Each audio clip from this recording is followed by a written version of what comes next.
কোটা বিরোধী আন্দোলনে যৌক্তিকতা নেই বললেন প্রধানমন্ত্রী। কোটা বিরোধীদের মহাসড়ক অবরোধ, কর্মবিরতিতে শিক্ষকরা। নতুন পাঠ্যক্রম নিয়ে ধোঁয়াশায় শিক্ষক, শিক্ষার্থী, অভিভাবকরা। কচুয়ায় এইচএসসি পরীক্ষায় প্রকাশ্যে নকল, ধরা পড়ল এটিএন নিউজের ক্যামেরায়। ঢাকা উত্তর দক্ষিণ, চট্টগ্রাম ও বরিশাল মহানগরে বিএনপির নতুন কমিটি। এবং উত্তরাঞ্চলে বন্যা পরিস্থিতির অবনতি, ভেলা ও নৌকায় শত শত মানুষ। Sponsored by Abiba Finance Limited.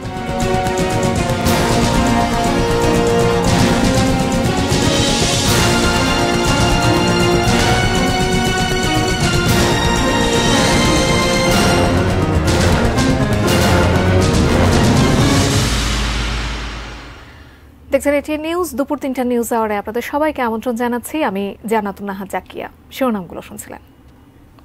VSL Angle Channel HB VSL Bikrampur steel limited. বিস্তারিত। লেখাপড়া বাদ দিয়ে যেভাবে কোটা বিরোধী আন্দোলন করা হচ্ছে তার কোনো যৌক্তিকতা নেই বলে মন্তব্য করেছেন প্রধানমন্ত্রী শেখ হাসিনা। সকালে যুব মহিলা লীগের প্রতিষ্ঠাবার্ষিকী উপলক্ষে আয়োজিত এক অনুষ্ঠানে তিনি বলেন, কোটা পদ্ধতি বাতিল করায় চাকরিতে নারী ও প্রত্যন্ত এলাকার লোকজন বঞ্চিত হয়েছে। রেজন ফয়জার রিপোর্ট। যুব মহিলা লীগের 22তম প্রতিষ্ঠাবার্ষিকী উপলক্ষে রোববার সকালে গণভবনে আওয়ামী লীগ সভাপতি প্রধানমন্ত্রী শেখ হাসিনার সঙ্গে সৌজন্য সাক্ষাৎ করেন সংগঠনটির নেত্রীরা। প্রধানমন্ত্রী সময় বলেন, নারীরা যাতে অর্থনৈতিকভাবে স্বাবলম্বী হতে পারে সেজন্য সরকারি চাকরিতে নারীদের জন্য আলাদা কোটা পদ্ধতি চালু করেছিলেন বঙ্গবন্ধু। এখন সব কোটা বাতিল হওয়ায় সরকারি চাকরিতে নারীরা বঞ্চিত হচ্ছে। মুক্তিযোদ্ধাদের জন্য যে কোটা সেটা বাতিল করতে হবে, নারীদের কোটা বাতিল করতে হবে, অমক সমক, সেটা কিন্তু একবার বাতিল করা হয়েছিল, কিন্তু ফলাফলটা কি? পাবলিক সার্ভিস কমিশনের পরীক্ষার হিসাব যদি দেখা যায় তখন দেখা যাবে যে আগে যেখানে কোটা থাকতে মেয়েরা যে পরিমাণ সুযোগ পেত সেই পরিমাণ সুযোগ কিন্তু এই কয়েক বছরে আর পায়নি। এটা হলো বাস্তবতা। এমনকি অনেক অনেক জেলা, প্রত্যন্ত অঞ্চল, সে অঞ্চলের মানুষগুলি কিন্তু বঞ্চিত থেকে গেছে, তারাও চাকরি পাচ্ছে না।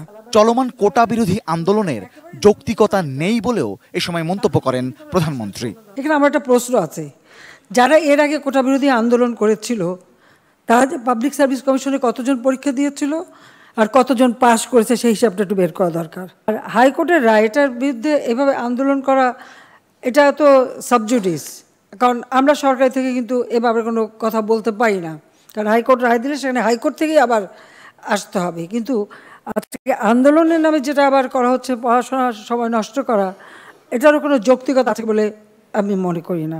এ সময় বিএনপিকে অভিশপ্ত ও সমাজের বোঝা মন্তব্য করে শেখ হাসিনা বলেন, এরা যেন ক্ষমতায় ফিরে আসার সুযোগ আর না পায়। ওই বিএনপি সেই 2001-এর পর যেভাবে অত্যাচার নির্যাতন করেছিল আমাদের যুব মহিলা লোকের উপরে, এগুলো মানুষের সামনে তুলে ধরে ওদের বিভৎস চেহারাটা, ওদের জঙ্গির চেহারা, ওদের সন্ত্রাসী চেহারাটাও মানুষের সামনে তুলে ধরতে হবে যে এরা কোনো মানুষের জাত না, এরা দেশকেও ভালোবাসে না, মানুষকেও ভালোবাসে না, মানুষের কোনো উন্নতি চায় না।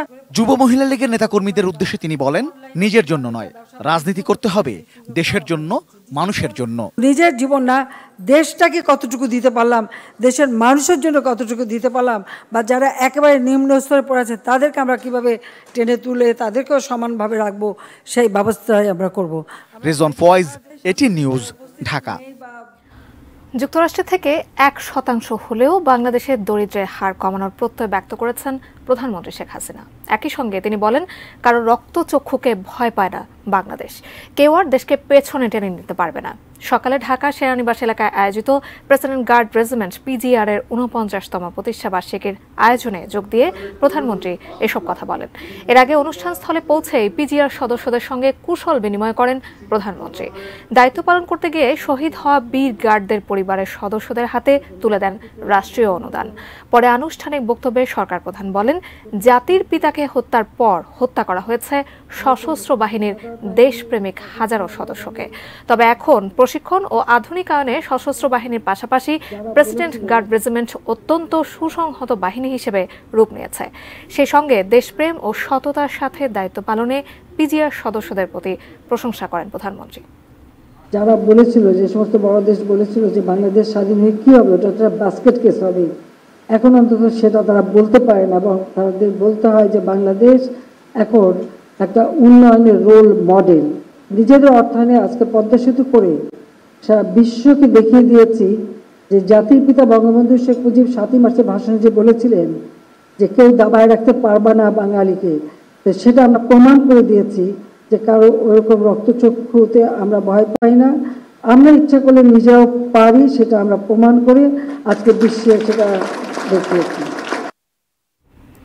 শিক্ষক ও কোটা বিরোধী আন্দোলন পরিস্থিতি সরকার গভীরভাবে পর্যবেক্ষণ করছে বলে জানিয়েছেন আওয়ামী লীগের সাধারণ সম্পাদক এবং সড়ক পরিবহন ও সেতুমন্ত্রী ওবায়দুল কাদের। সকালে সচিবালয়ে এক ব্রিফিংয়ে তিনি একথা জানান। আন্দোলন করছে, এই সিদ্ধান্ত সরকারেরই ছিল, চলমান। আমরা তো এই সিদ্ধান্ত দিয়েছে আদালত, তারপর আমরা আমাদের দেশের ব্যাপার, শিক্ষা প্রতিষ্ঠান, আমরা পরিস্থিতি পর্যবেক্ষণ করছি। কোটার বিষয়টি সর্বোচ্চ আদালতে বিচারাধীন। চূড়ান্ত রায় না আসলে মন্তব্য করা আদালত অবমাননার শামিল বলে মন্তব্য করেছেন শিক্ষামন্ত্রী মহিবুল হাসান চৌধুরী। রোববার সকালে ঢাকা রিপোর্টার্স ইউনিটিতে সংগঠনের সদস্যদের সন্তানদের কৃতি শিক্ষার্থী সংবর্ধনা অনুষ্ঠানে এসব কথা বলেন শিক্ষামন্ত্রী। এ সময় মন্ত্রী বলেন, দায়িত্বশীল জায়গা থেকে এখনই বিষয়টি নিয়ে মন্তব্য করা ঠিক হবে না। কোটা নিয়ে একটা পক্ষ অস্থিতিশীল পরিস্থিতির সৃষ্টি করতে চায় মন্তব্য করে এই ফাঁদে পা না দিতে শিক্ষার্থীদের আহ্বান জানান শিক্ষামন্ত্রী। বলেন, এর পেছনে গভীর ষড়যন্ত্র আছে কিনা খতিয়ে দেখতে হবে। এটি স্থিতিশীলতা বিনষ্ট করার অপচেষ্টা। শিক্ষামন্ত্রী আরও বলেন, কোটা আন্দোলন নিয়ে দেশে ও দেশের বাইরে অপপ্রচার চালাচ্ছে অনেকেই। এটা যেহেতু উচ্চ আদালতে এখনো বিচারাধীন বিষয় এবং এই বিষয়ে সুনির্দিষ্ট কোনো রায় আমাদের সর্বোচ্চ আদালত থেকে না আসলে এই বিষয়টি নিয়ে মন্তব্য করাটা আদালত অবমাননার শামিল হবে। সাবজুডিস বিষয়ে হঠাৎ করে আমি রাস্তায় নেমে আসলাম এবং রাস্তাঘাট সব ব্লক করে দিলাম, এর পেছনে স্বাভাবিকভাবেই আমাদের সেই প্রশ্ন থাকতে পারে যে পেছনে কোনো গভীর ষড়যন্ত্র আছে কিনা। তাই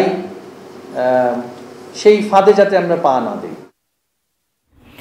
কোটা বাতিলের দাবিতে সারা দেশের বিশ্ববিদ্যালয়গুলোতে চলছে আন্দোলন। এর অংশ হিসেবে ঢাকা আরিচা, কুষ্টিয়া খুলনা এবং ঢাকা বরিশাল ও পটুয়াখালী কুয়াকাটা মহাসড়ক অবরোধ করেছেন শিক্ষার্থীরা। সরকারি চাকরিতে কোটা পদ্ধতি বাতিলের 2018 সালের পরিপত্র পুনর্বহালের দাবিতে 7ম দিনের মতো আন্দোলন করছেন বিশ্ববিদ্যালয়ের শিক্ষার্থীরা। এর অংশ হিসেবে সকাল 11টা থেকে 2 ঘণ্টা ঢাকা আরিচা মহাসড়ক অবরোধ করে জাহাঙ্গীরনগর বিশ্ববিদ্যালয়ের শিক্ষার্থীরা। ফলে বন্ধ হয়ে যায় যানবাহন চলাচল, ভোগান্তিতে পড়েন যাত্রী ও সাধারণ মানুষ। এদিকে একই দাবিতে কুষ্টিয়ার ইসলামী বিশ্ববিদ্যালয়েও চলছে আন্দোলন। কোটা সংস্কারের দাবিতে দুপুরে বিশ্ববিদ্যালয়ের সামনে কুষ্টিয়া খুলনা মহাসড়ক অবরোধ করে শিক্ষার্থীরা।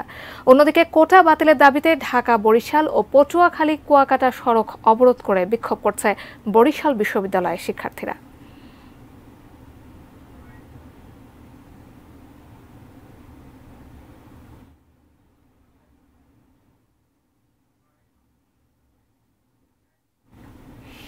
কোটা বিরোধীদের অবরোধ সম্পর্কে জানতে এই মুহূর্তে ঢাকা বিশ্ববিদ্যালয় এলাকা থেকে সরাসরি সংযুক্ত হচ্ছেন আমাদের সহকর্মী আমিনুল ইসলামের সঙ্গে।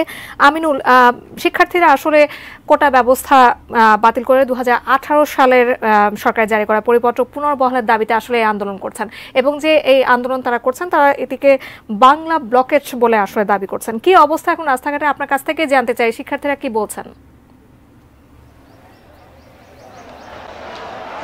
শিক্ষার্থীদের এটি একটি ধারাবাহিক কর্মসূচি এবং তারা যে আন্দোলনটি করছেন কোটা বিরোধী, তাদের এই আন্দোলন এবং সেটির এই 2018 সালের পরে নতুন করে এইটি কোর্টের এই গড়ানোর পরে এটি 7ম দিনের মতো তারা এই কর্মসূচিটি পালন করছে আজকে, এবং তারা আজকের কর্মসূচিতে বাংলা ব্লক নামে নাম দিয়েছে। এবং ইতিমধ্যে আমরা জানি বাংলাদেশের বিভিন্ন জায়গাতে শিক্ষার্থীরা মহাসড়ক অবরোধ করেছে এবং তারা তাদের কর্মসূচি শুরু করেছে।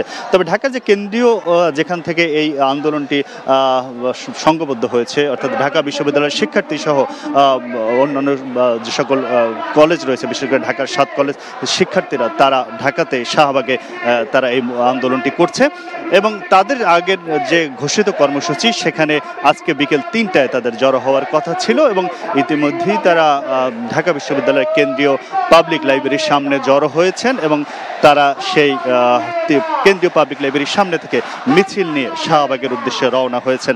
এই মিছিলটি ঢাকা বিশ্ববিদ্যালয় থেকে শুরু হয়ে রোকেয়া হলের সামনে দিয়ে রাজু চত্বর সেটি পার হয়ে তারা শাহবাগের উদ্দেশ্যে যাবেন বলে আমরা জানতে পেরেছি এবং ইতিমধ্যেই আমরা দেখতে পাচ্ছি যে মিছিলটি শুরু হয়েছে এবং মিছিলে তারা তাদের যে নিয়মিত যে স্লোগান তারা দিয়ে থাকেন, কোটা বিরোধী যে স্লোগানগুলো দিয়ে থাকেন সেই স্লোগানই তারা দিচ্ছেন।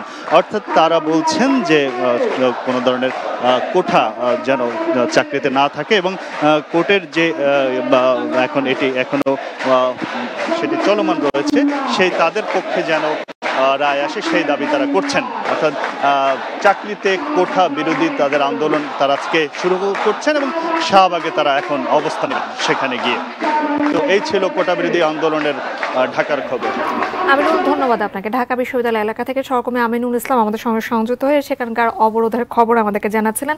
আমরা সরকারি চাকরি থেকে কোটা ব্যবস্থা বাতিলের দাবিতে শিক্ষার্থীরা যে অবরোধ কর্মসূচি পালন করছেন তার অবস্থা জানবো জগন্নাথ বিশ্ববিদ্যালয়ের সামনে থেকে এবং সেখানে ভিক্টোরিয়া পার্ক মোড়ে আছেন আমাদের সহকর্মী আবুল কালাম আজাদ। আজাদ, ইতিমধ্যেই কিন্তু প্রধানমন্ত্রী বলেছেন যে এই যে আন্দোলনটা করছে শিক্ষার্থীরা তার কোনো যৌক্তিকতা নেই এবং প্রত্যন্ত অঞ্চলের মানুষ এবং সেই সাথে নারীরা আসলে এই কোটা থেকে বঞ্চিত হচ্ছে চাকরি থেকে। শিক্ষার্থীরা নিশ্চয়ই এ ব্যাপারে তাদের প্রতিক্রিয়া জানিয়েছেন আপনার কাছে, আরো বিস্তারিত নিশ্চয়ই আপনার কাছে খবর আছে, জানতে চাই।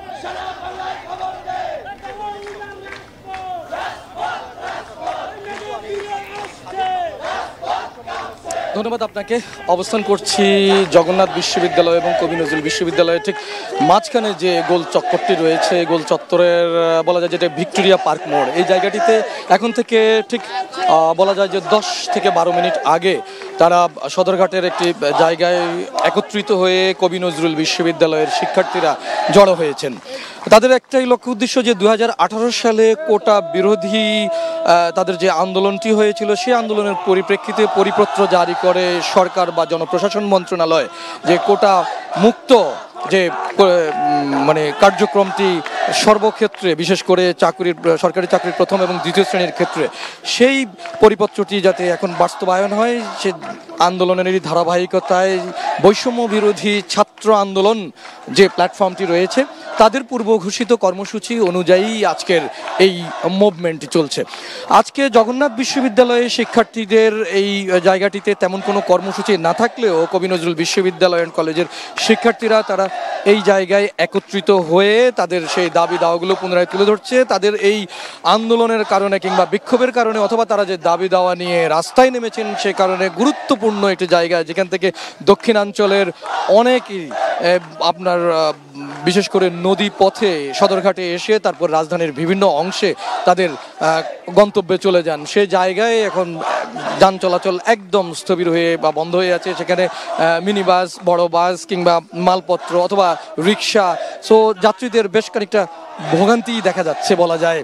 তো কখন পর্যন্ত আসলে তাদের এই কর্মসূচিটি আজকে সক্রিয় থাকবে সেই বিষয়টি এখনো নিশ্চিত করে বলা যাচ্ছে না। অন্তত তাদের যে আন্দোলনের সমন্বয়ের দায়িত্ব যারা পালন করছেন, বিশেষ করে ঢাকা বিশ্ববিদ্যালয় বা তাদের সঙ্গে অন্যান্য বিশ্ববিদ্যালয়ের যে কানেক্টিভিটিগুলো রয়েছে সেখান থেকে যে ধরনের সিদ্ধান্ত আসবে সেই সিদ্ধান্তগুলোর পরিপ্রেক্ষিতেই তারা এই জায়গায় তাদের পরবর্তী সিদ্ধান্তটি জানাবেন। তো এখন থেকেই তাদের এই চলমান মুভমেন্টটি শুরু হয়েছে তাদের দাবি দাওয়া বাস্তবায়নের জন্য। এখনকার মতো এই ছিল আমার কাছে সবশেষ। আজাদ, ধন্যবাদ আপনাকে। ভিক্টোরিয়া পার্ক মোড় থেকে আমাদের সঙ্গে সংযুক্ত হয়েছেন সহকর্মী একে আজাদ। তিনি অবরোধ এবং কর্মসূচি যে চলছে শিক্ষার্থীরা চালাচ্ছেন সে বিষয়ে বিস্তারিত তিনি আমাদেরকে জানাচ্ছিলেন। সর্বজনীন পেনশনের প্রত্যয় স্কিম বাতিলের দাবিতে ঢাকা বিশ্ববিদ্যালয়ের শিক্ষক ও কর্মকর্তা কর্মচারীদের 7ম দিনের মতো সর্বাত্মক আন্দোলন চলছে। সকালে ঢাকা বিশ্ববিদ্যালয় গ্রন্থাগারের সামনে অবস্থান কর্মসূচি ও বিক্ষোভ পালন করছে কর্মকর্তা কর্মচারী ঐক্য পরিষদের নেতাকর্মীরা। বিশ্ববিদ্যালয়ের ক্লাস, পরীক্ষা ও দাপ্তরিক কার্যক্রম সব বন্ধ রয়েছে। এতে স্থবির হয়ে পড়েছে ঢাকা বিশ্ববিদ্যালয়। অধিকাংশ ভবনেই তালা দেয়া, যেগুলো খোলা আছে সেগুলো অনেকটা জনশূন্য। শিক্ষক ও কর্মকর্তা কর্মচারী যারা উপস্থিত আছেন তারা কেউই কোনো কাজ করছে না। ফলে ভোগান্তি চরম পর্যায়ে পৌঁছেছে শিক্ষার্থী ও সুবিধা নিতে আসা শিক্ষার্থীদের।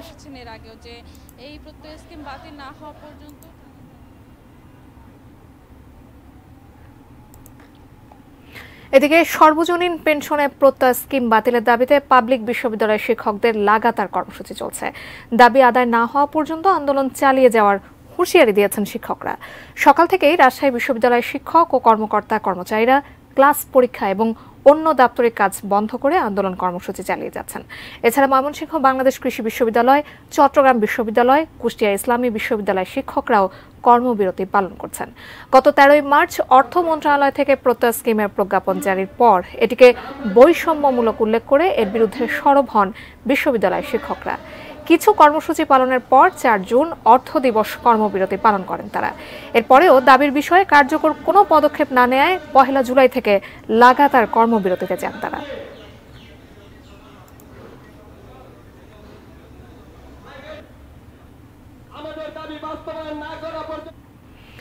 নতুন শিক্ষাক্রমে ষান্মাসিক সামষ্টিক মূল্যায়নে নতুন বিড়ম্বনা, ছাত্র শিক্ষক অনুপাত।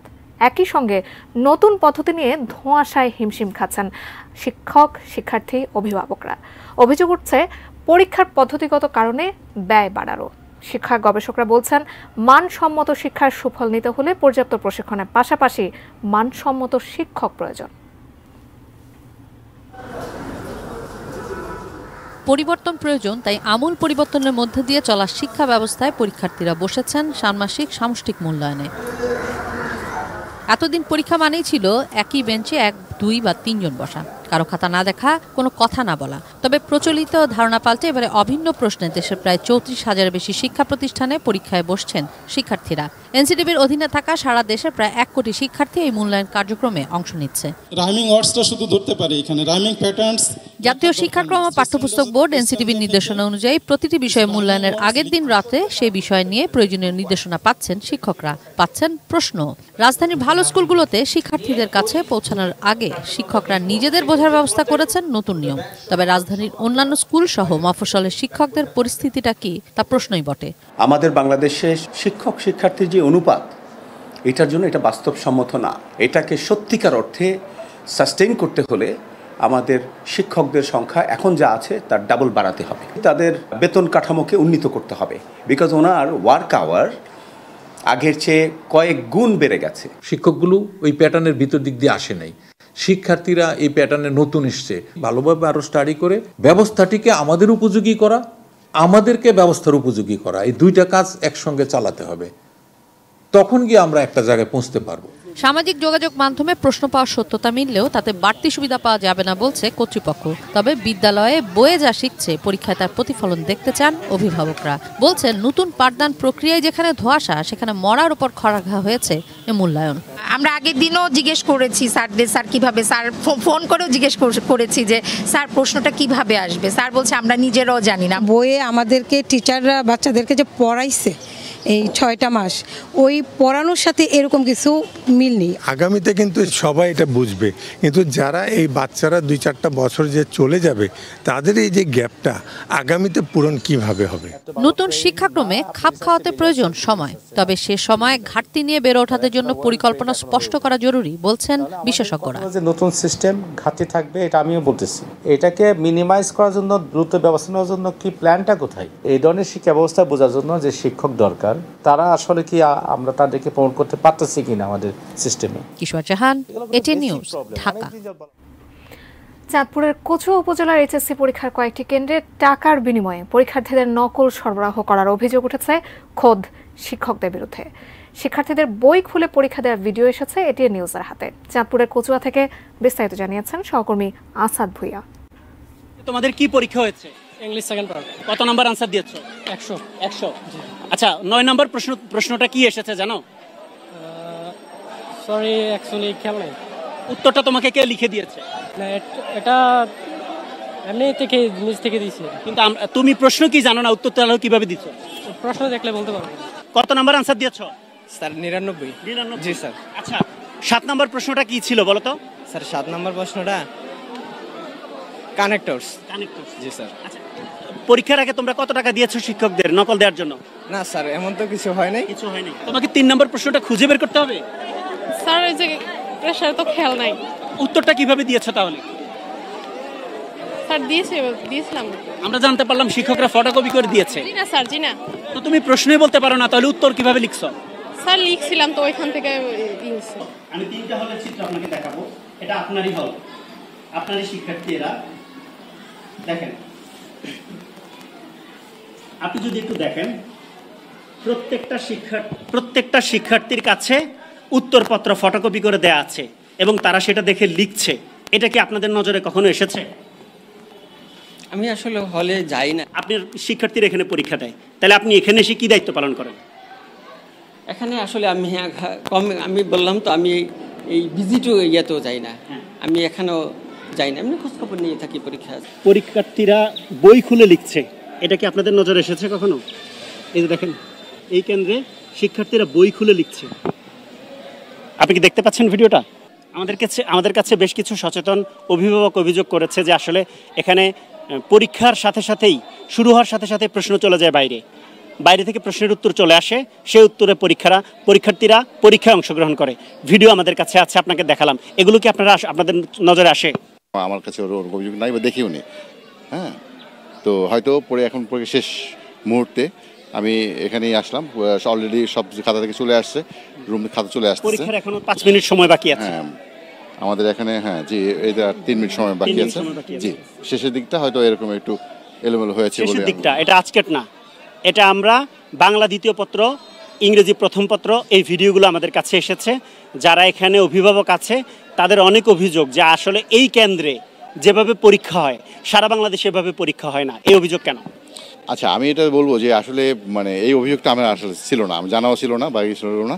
তবে আমি অন্য চিন্তা করি যে আমরা যতটুকু দেখেছি যে পরিবেশ ঠিক রেখেই আমরা কাজ করতেছি। আমাদের এখানে ইউনো মহোদয় চলে আসছিলেন এবং আমাদের কিছুক্ষণ আগে আমাদের বিজনেস টিমের লোকজন একটু আগে চলে গেছেন। তো বিষয়টা হলো আমি যখন কেন্দ্র ভিজিট গেলাম, একটা রুমে অলরেডি দেখেছি যে তাদের হাতে কিছু কপি আছে, সেগুলো আমি আমি শিক্ষককে সাথে সাথে ওখানে শিক্ষককে চেঞ্জ করে দিতে বলছি এবং বাকিটা আসলে মূলত এতগুলো কিছু আমার নলেজে ছিল না। আপনি কি ব্যবস্থা নিয়েছেন যে শিক্ষার্থীদের হাতে আপনি কাগজগুলো দেখেছেন? তার কি হাতে পাওয়া গেছে এবং শিক্ষককে আমি তাকে ডিউটি থেকে অব্যাহত দিয়েছি। ঢাকা মহানগরে উত্তর দক্ষিণ সহ 4টি মহানগরে নতুন কমিটি ঘোষণা করেছে বাংলাদেশ জাতীয়তাবাদী দল বিএনপি। রোববার বিএনপি সিনিয়র যুগ্ম মহাসচিব রুহুল কবির রিজভীর সই করা এক বিজ্ঞপ্তিতে এ তথ্য জানানো হয়।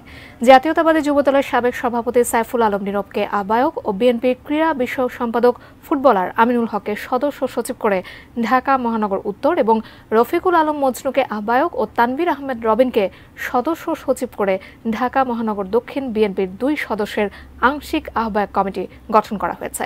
চট্টগ্রাম মহানগরে এরশাদুল্লাহকে আহ্বায়ক এবং ছাত্রদলের সাবেক নেতা নাজিবুর রহমানকে সদস্য সচিব এবং বরিশালে বিএনপির সাবেক আহ্বায়ক মনিরুজ্জামান খান ফারুককে আহ্বায়ক ও মোহাম্মদ জিয়াউদ্দিন শিকদার জিয়াকে সদস্য সচিব করা হয়েছে।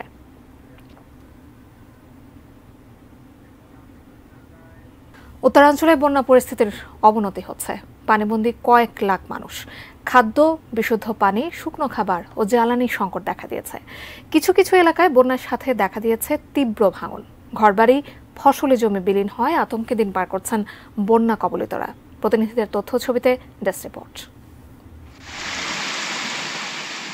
কুড়িগ্রামে ব্রহ্মপুত্র, ধরলা ও দুধকুমার নদের 6টি পয়েন্টে পানি বিপদসীমার উপর দিয়ে প্রবাহিত হচ্ছে। পানিবন্দী প্রায় 1.5 লাখ মানুষ। বন্যায় ঘরবাড়ি তলিয়ে যাওয়ায় বাঁশের মাচান, নৌকা ও কলাগাছে আশ্রয় নিয়ে মানবেতর জীবনযাপন করছেন বানভাসীরা।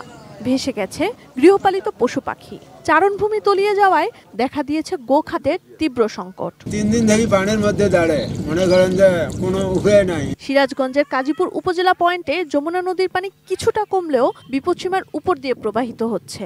জেলার অন্তত 34টি ইউনিয়নের 1.5 লক্ষাধিক মানুষ ভোগান্তিতে আছে। 50টি শিক্ষা প্রতিষ্ঠান, 500 হেক্টর ফসলি জমি তলিয়ে গেছে পানিতে।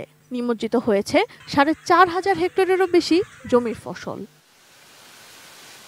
ফেনীর মুহুরী ও কহুয়া নদীর 10টি স্থান ভেঙে ফুলগাজী পরশুরামের 28 গ্রাম প্লাবিত হয়েছে। এতে ক্ষতিগ্রস্ত হয়েছে ঘরবাড়ি, ফসলি জমি সহ গ্রামীণ সড়ক। এদিকে কয়েকদিন ধরে বৃষ্টি কম হওয়ায় সিলেটের জলাবদ্ধ এলাকা থেকে পানি সরে যাচ্ছে। তবে উপজেলা পর্যায়ে বন্যা পরিস্থিতি অপরিবর্তিত রয়েছে। 3 দফা বন্যায় ঘরবাড়ি, রাস্তাঘাট, বাঁধ সহ অসংখ্য স্থাপনা ক্ষতির মুখে পড়েছে। সাপ বিচ্ছুর ডোর আর কত কষ্ট করি আমরা রইলাম সাইরবাই দি ভাঙ্গা। পানি হইছে 1 সপ্তাহ, আমরা তো বাড়ি ছাড়া। গাইবান্ধায় বন্যা পরিস্থিতি আরও অবনতি হওয়ায় 66টি প্রাথমিক বিদ্যালয়, 4টি স্কুল ও মাদ্রাসা বন্ধ ঘোষণা করা হয়েছে। 27টি ইউনিয়নের অন্তত 50,000 মানুষ পানিবন্দী। তলিয়ে গেছে বিস্তীর্ণ এলাকার পাট, বাদাম ও শাকসবজি সহ বিভিন্ন ফসল। এখন আমাদের বাড়িতে সাঁতার পানি এবং আমাদের খাওয়া থাকার একটু কষ্ট হচ্ছে। শেরপুরে 4 নদীর পানি বিপদসীমার নিচ দিয়ে প্রবাহিত হলেও দুর্ভোগ কমেনি মানুষের। তলিয়ে গেছে বিস্তীর্ণ এলাকার রোপা আমনের বীজতলা ও সবজি ক্ষেত।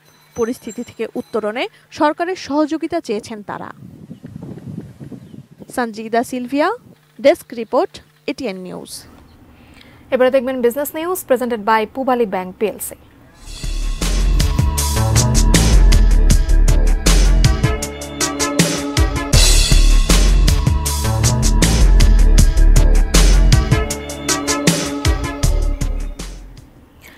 বাজেট ঘাটতি মেটাতে সরকারের ব্যাংক ঋণ নির্ভরতা বাড়ছে। গেল অর্থবছরের মতো চলতি 2024-25 অর্থবছরেও সরকার বিপুল অঙ্কের ব্যাংক ঋণ নেবে, যা ঘাটতি প্রায় 54% এবং মোট বাজেটের 17%। বিশ্লেষকরা বলছেন, সরকার বেশি ব্যাংক ঋণে বেসরকারি খাতের বিনিয়োগ কমে যাওয়ার পাশাপাশি মূল্যস্ফীতি বেড়ে যাবে, যা সার্বিক অর্থনীতির ওপর চাপ বাড়াবে। আরাফাত ইসলাম শুভর বিশেষ রিপোর্ট। বরাবরের মতো রাজস্ব প্রাপ্তির উচ্চ লক্ষ্যমাত্রা ও ব্যয় সংকোচন নীতি থাকার পরও চলতি অর্থবছরের বাজেট ঘাটতি 2,56,000 কোটি টাকা। ফলে ঘাটতি মেটাতে ব্যাংক ঋণেই ভরসা সরকারের। চলতি অর্থবছর ব্যাংক থেকে 1,37,500 কোটি টাকা ঋণ নেওয়ার লক্ষ্যমাত্রা নির্ধারণ করা হয়েছে। সে হিসেবে আগের অর্থবছরের তুলনায় নতুন অর্থবছরে ব্যাংক থেকে ঋণের লক্ষ্যমাত্রা বেড়েছে 3.85%।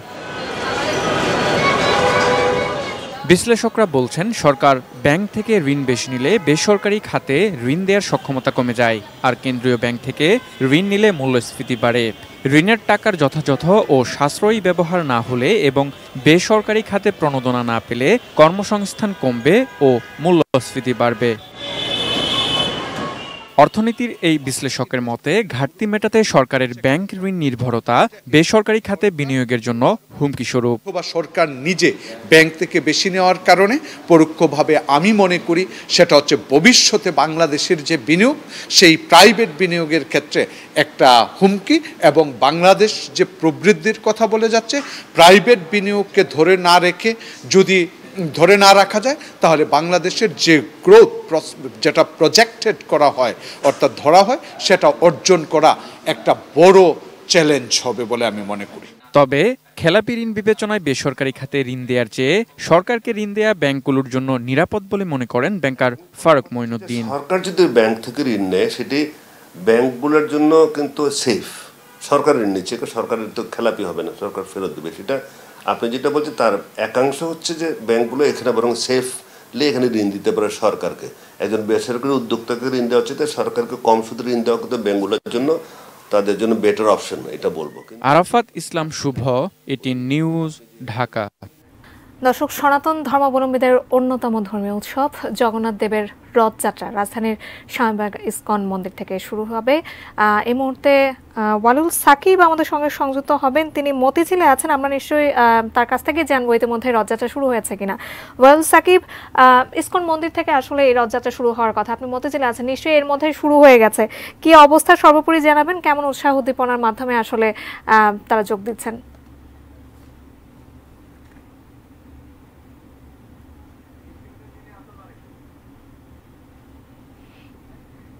যেমনটা শুরুতেই জানাচ্ছিলাম যে সনাতন ধর্মাবলম্বীদের অন্যতম ধর্মীয় উৎসব জগন্নাথ দেবের রথযাত্রা রাজধানী শাহবাগ ইসকন মন্দির থেকে শুরু হওয়ার কথা রয়েছে। নিশ্চয়ই ইতিমধ্যে শুরু হয়েছে। আমরা আমাদের সহকর্মী ওয়ালিউল সাকিবের সঙ্গে সংযুক্ত হওয়ার অপেক্ষায় আছি।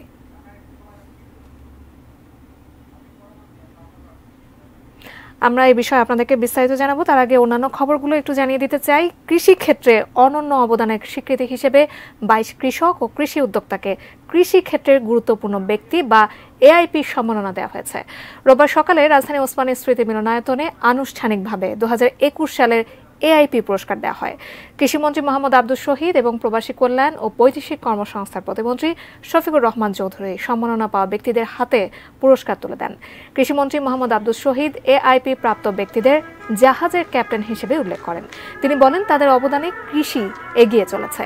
এআইপি নীতিমালা অনুযায়ী প্রতি বছর মোট 5টি বিভাগে সম্মাননা দেওয়া হয়। এআইপি কার্ডের মেয়াদকাল হচ্ছে 1 বছর। এআইপিরা সিআইপিদের মতো সুযোগ সুবিধা পেয়ে থাকেন।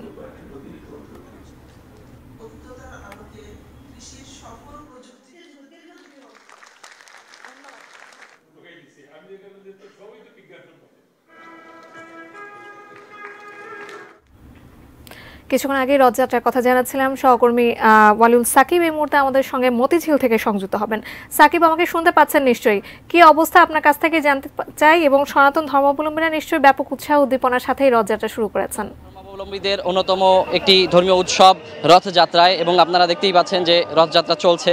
আসলে যে সনাতন ধর্মাবলম্বীদের যে বিশ্বাস, জগন্নাথ দেব হলেন জগতের অধীশ্বর, তার নিগ্রহ পেলেই, তার যে পেলেই কিন্তু, তার দয়া দাক্ষিণ্য পেলেই কিন্তু মানুষ মুক্তি লাভ হবে, এই বিশ্বাস থেকে তারা এই রথযাত্রাটি করে থাকেন। এবং আমি একটু দেখানোর চেষ্টা করছি যে এই যে অন্যতম ধর্মীয় উৎসব তাদের, সেজন্য কিন্তু দীর্ঘ 9 দিনের কিন্তু তাদের উৎসব আয়োজন চলে, যেটি শুরু কিন্তু আজকে সকাল থেকে হয়েছে। এবং আমি বলতে পারি যে এই সকালে হচ্ছে বিশ্ব শান্তিকল্পে অগ্নিহোত্র, যজ্ঞ, আলোচনা সভা, সাংস্কৃতিক অনুষ্ঠান, পদাবলী কীর্তন, ধর্মীয় নাটক, হরিনাম সংকীর্তন সহ নানা ধরনের অনুষ্ঠানের মধ্য দিয়ে কিন্তু এই রথযাত্রার যে প্রক্রিয়াটি সেটি শুরু হয়েছিল। তো পরবর্তীতে বিকাল 3টার কিছু পরে কিন্তু এই মূল রথযাত্রাটি শুরু হয়, এবং এই রথযাত্রাটি স্বামীবাগ রয়েছে, তাদের যে স্বামীবাগ আশ্রম, সেখান থেকে কিন্তু রথযাত্রাটি শুরু হয়ে হাতখোলা হয়ে, ওয়ারি হয়ে এই মুহূর্তে মতিঝিলে অবস্থান করছে। এবং এটি কিন্তু ধীরে ধীরে এখান থেকে ইত্তেফাক মোড় হয়ে, মতিঝিল হয়ে মোটামুটি একেবারে হচ্ছে যে জয়কালী মন্দির পর্যন্ত যে থামবে। আর এরপরে আমরা জানি যে এর 9 দিন পরে প্রায় 15 জুলাই, আগামী 15 জুলাই কিন্তু যে উল্টো রথযাত্রা সেটি কিন্তু শুরু হবে। তো এর মধ্যে দিয়েই কিন্তু যে তাদের ধর্মীয় ভাবগাম্ভীর্য এবং আনন্দ উৎসব, নানা ধরনের আয়োজন, এর মধ্যে দিয়েই কিন্তু এই রথযাত্রাটি আসলে চলছে। এবং আমরা দেখছি যে শুরু থেকেই মানুষের মধ্যে উৎসাহ উদ্দীপনার একেবারেই কমতি নেই। তো এই মুহূর্তে বলা যায় যে রথযাত্রার যে সার্বিক আয়োজন এবং যে ধর্মীয় ভাবগাম্ভীর্য এবং আনন্দ উৎসব সব কিন্তু চলছে, এবং বিশাল একটি শোভাযাত্রার বহর যে রথযাত্রার, সেটি কিন্তু আসলে এগিয়ে যাচ্ছে এই মতিঝিল এলাকা হয়ে। তো যাকে এই ছিল আমার কাছে এখন পর্যন্ত। পরবর্তী সংবাদে আমি কিন্তু আবারও এই রথযাত্রার খবর নিয়ে হাজির হয়ে যাব। অবশ্যই সাকিব, অসংখ্য ধন্যবাদ আপনাকে। দর্শক, সনাতন ধর্মাবলম্বীদের অন্যতম ধর্মীয় উৎসব জগন্নাথ দেবের রথযাত্রা সম্পর্কে জানাতে রাজধানী মতিঝিল থেকে সহকর্মী ওয়ালিউল সাকিব আমাদের সঙ্গে সংযুক্ত হয়েছিলেন। এবারে মেটাল প্রেজেন্স কৃষি সংবাদ, সুজলা সুফলা।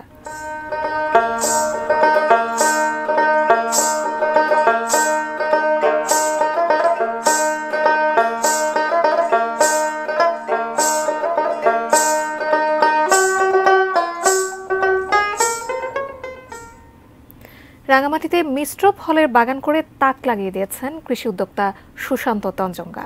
জেলা মগবান ইউনিয়নের সোনারাম কারবারি পাড়ায় সবুজ পাহাড়ের বুকে 10 একর জায়গা জুড়ে কয়েক বছরের চেষ্টায় গড়ে তুলেছেন মিশ্র ফলজ বাগান। বাগানে শোভা পাচ্ছে ড্রাগন, আম, কাঁঠাল, মাল্টা, লেবু সহ 20 প্রজাতির সুস্বাদু মৌসুমী ফল। শুধু তাই নয়, বিলুপ্ত প্রজাতির সুমিষ্ট শতাধিক লটকন গাছও আছে তার বাগানে। কিছুদিন আগে বাগানে লাগিয়েছেন ফিলিপাইন এমবি সুইটস জাতের আনারস এবং কফি। চলতি মৌসুমে বাগান থেকেই ফল বিক্রি করেছেন কয়েক লাখ টাকার। সামনে তা আরও বাড়বে বলেও আশা তার। স্থানীয় কৃষি বিভাগ বলছে, গত 1.5 দশকে পাহাড়ে কৃষির বিপ্লব ঘটেছে। কৃষির উন্নয়নে সরকারের সব রকম সহযোগিতা অব্যাহত রয়েছে। এ ছিল নিউজ আওয়ার। সঙ্গে থাকার জন্য অসংখ্য ধন্যবাদ।